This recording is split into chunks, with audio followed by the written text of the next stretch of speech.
30 நாள் அண்ணன் அமைதியா இருக்கான்னு பாத்துட்டு இருக்கீங்களா? ஆமா 30 நாள் சும்மா தான் இருந்தாரு. பால பக்கத்துக்கு பட்டின பக்கத்துக்கு போயிட்டு வந்தாரு. ஒரு வீடியோ போட்டாரு. வேற என்ன பண்ணாரு? வீடியோ கால் பேசினாரு.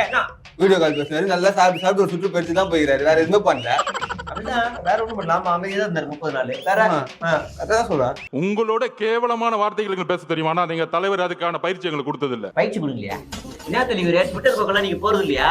நம்ம வாரியர்ஸ் கேவலமா இறங்கி செய்யறானுங்கோ. சீ கர்மா. அதுல ஒருத்தன் வீடியோ வெளியிடுறான்.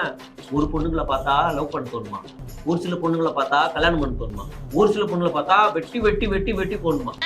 இதான் பயிற்சி கொடுத்த லட்சணமா நீங்க? சீ கர்மா. அந்த பாலத்துக்குள்ள வரும் பொழுது அவ்வளோ போலீஸ் வந்து வரவேற்று ரோப் பிடிக்கிறாங்க. கரெக்டா அந்த 2 கிலோமீட்டர் கூட்டிட்டு போயிட்டு அந்த இடத்துல பஸ்ஸை நிக்க வைக்கிறாங்க. என்ன தலைவரே, சிபிஐ விசாரணை நடக்கும்போது இதெல்லாம் ரிவீல் பண்ணக்கூடாது தலைவரே. இதெல்லாம் சட்டப்படி தப்பு. என்ன பேசிட்டு இருக்காரு மேடையில அவரு?